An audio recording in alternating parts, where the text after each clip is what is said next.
Welcome back. I'm here with the sharpshooter himself, Mr. Beau Beech, All-Atlantic Sun selection. How you doing, man? I'm doing very well. Yourself? Pretty good, pretty good. Let's just get right into it. Atlantic Sun Conference champions. So you've had some time to kind of let it sink in. What's the feeling like? It's unbelievable. It's unbelievable. I mean, something I've always dreamt of. I mean, never won any championships in high school, and then Bebe and I, my roommate, we've always talked about winning the Atlantic Sun, and then for it to finally happen is it's a dream come true, and it's just words really don't do it any justice for what I feel. So how's life like now? Now you're, since the conference championship, you're, I'm sure you're the big man on campus now. You guys are celebrities, signing autographs, signing babies, doing interviews with ESPN. I mean, just a few days ago, you're floating on the lazy river with Sarah Walsh. I mean, how do you process all this? It's unbelievable. I mean, you win and people want to talk to you, and I mean, I think it can really do a lot of great things for the campus, for the school. So, I mean, just really trying to soak it all in right now. So, closing seconds in the USC upset game. You guys are up. At this point, you kind of know, it's about to get wild. Yeah. Closing seconds, 3, 2, 1, and boom. Thousands on the court. Everybody, fans rushing the court. What do you do? What's going through your mind? You've got thousands of kids just running at you, just want to hug you and yell at you and scream at you. And the first thing I did was I ran right to mid-court because I figured that'd be the best spot to go. I don't know if it was or not, but that's where I went. And I just jumped right into Devin's arms, and he jumped into mine, and we just kind of started jumping up and down. And like you said, within seconds, thousands of people were on us. And, everyone's hugging me, everyone's high-fiving me, everyone's saying congratulations, jumping up and down.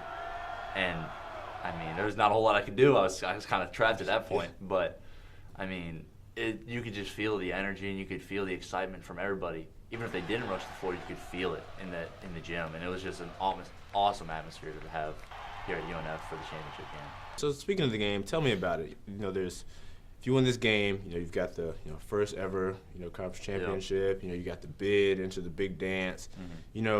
What's it like leading up to the game? In the game, what's going through your mind? Yeah, the days before, we had 2 days off from semifinal to final, and all I was thinking about is that we got 40 more minutes left to accomplish my goals, dreams. So it's just a laser-like focus is almost what I was like for 2 days. Now, I'm sure a lot of my friends and family didn't like that because, I'm locked into the game 2 days before, but it's something I've been thinking about forever. So, I wasn't going to take any kind of chances when it came to the game time at 2:30. And then once we got into the game, 6,000 people, it's tough to block them out, but I blocked them out. It's just one of those things I just wasn't really affected by it. It was a great atmosphere. I definitely fed off the energy, but I wasn't fazed by the crowd at all, and I don't think our team was either, which is a great testament to us. So let's talk about the tournament. The first game versus Stetson, everything seemed to go to plan. Yeah. The birds of Trey were rocking. The shots were falling. But the last two games, there was kind of a bit of a struggle, kind of a drop off. You've heard it all. The 1 for 16 the final two games, and after the Lipscomb game, we talked to Coach, and he said that he felt like you were there seemed to be a little bit of fatigue between classes and practice and everything going on. What do you think? Yeah, I had a busy week that week. This is our final week before spring break, so that past week I had 3 tests, a couple group projects to do. So I was up early, up late, studying or finishing a test or getting a group project done. So I didn't get the kind of rest I needed to play 3 games in 6 days. So that kind of wore on my body a little bit. But I didn't really think it affected me that much, but when my peers and friends and coaching staff and teammates sense that I look a little different, then I'll take their word for it when it comes to those situations. But I didn't feel really that bad. But if 10 of my closest people see that in me, I'm going to take their word for it. So I was busy, but I didn't feel that way. Right, and like we were talking earlier, it's not like, you're 1 for 16 the last 2 games, but a lot of your shots were back or not even really back-randers, in and out. Yeah. One of the biggest things I noticed during the games is that even though the shots weren't falling, you contributed on every other aspect of the game. You're terrorizing the boards, the defense and everything like that. And as a matter of fact, the championship game, you helped out sort of shutting down as much as you could. Ty Green, who we all know what he can do. How important is it that when the shots aren't falling? Is it kind of do you feel like you more pressure to contribute on the other side of the ball? No, I wouldn't say there's more pressure, but it's definitely something that I could feel. I could feel that shots weren't falling, and there were good looks, and they just weren't going in. So I kind of knew it wasn't my night per se or my day. So I just, in that sense, I was just thinking, do whatever I can to help the team win. And like you said, the rebounds, I mean, that's just something coaches always talk to me about, and my teammates have always kind of like said, hey, as long as we rebound, we're going to do fine. So it's one of those things where I just put a real big emphasis on no matter what, do whatever I could to go get rebounds. And I mean, it helps, Bebe and Chris, they tip the balls and then it kind of ends up in me sometimes. So I get the rebound even though I didn't really do a whole lot. Right. Those count. Yeah, they Those count. Hey, they count for rebounds. So I mean, it's just one of those things where whatever the team needed, I was there to do. And I mean, that doesn't go only for myself. It goes for Trent. I mean, he's not been shooting well either.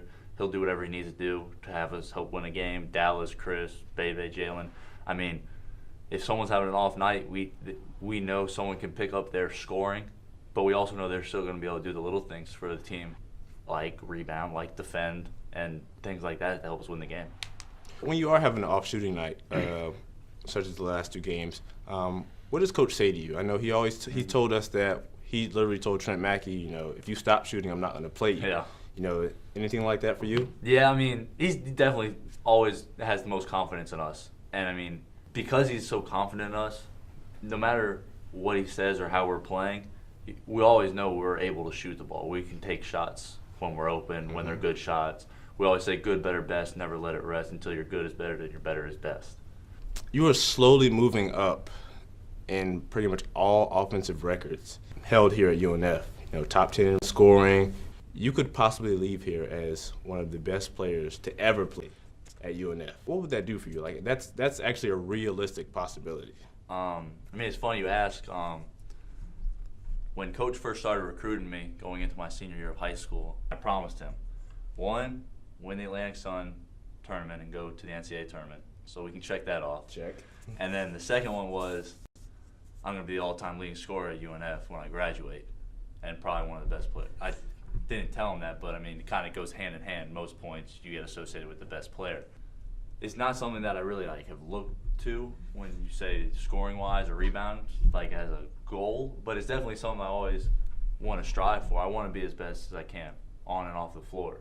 So, I mean, it's definitely helped the teammates he's got around myself. I mean, Jalen is great, gets me the ball, he can drive. Dallas, same way. Chris and Bebe. I mean, you really can't just hone in on one person on our team. So that's why my numbers are probably creeping up that way, because we got so many good guys around me. Right. And it makes it easy for all of us, really, I think. You got to be careful. Dallas is coming up right behind you too. Yeah. So we'll finish up. Let's talk about you, Beau, the player. You're Palm Beach High School, district title. You play with your dad. The common assumption is that playing for your dad, it's always, when you play for a parent, they push you you harder than everybody else. But you told me that's not necessarily the case. No, I wouldn't say he never pushed me harder than anybody else. I mean, he definitely expected more from me, but it wasn't something that you could see on the floor. I always knew that I never wanted to let my dad down. I always wanted to do whatever I could to have him succeed, and whatever that meant, I was going to do. And in high school, I mean, we weren't very good the first couple of years, and we finally won the district championship my senior year. But I always just wanted to be as good as I could for my dad to help the team win. He was never on me saying, hey, let's go work out, let's go to the gym and do this and this.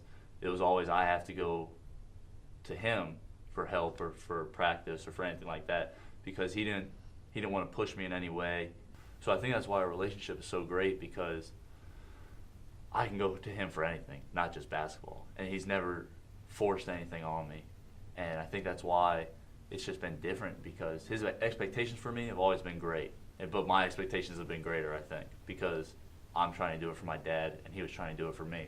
So because it was like that, I mean, we never had any ill feelings between each other. Nice. Well, Beau, we appreciate you. Thank you so some much. time with us. Yep. Good luck in the future, and we'll be looking forward to seeing you take home all those records next year. Well, thank you very much. Thanks. Thank you.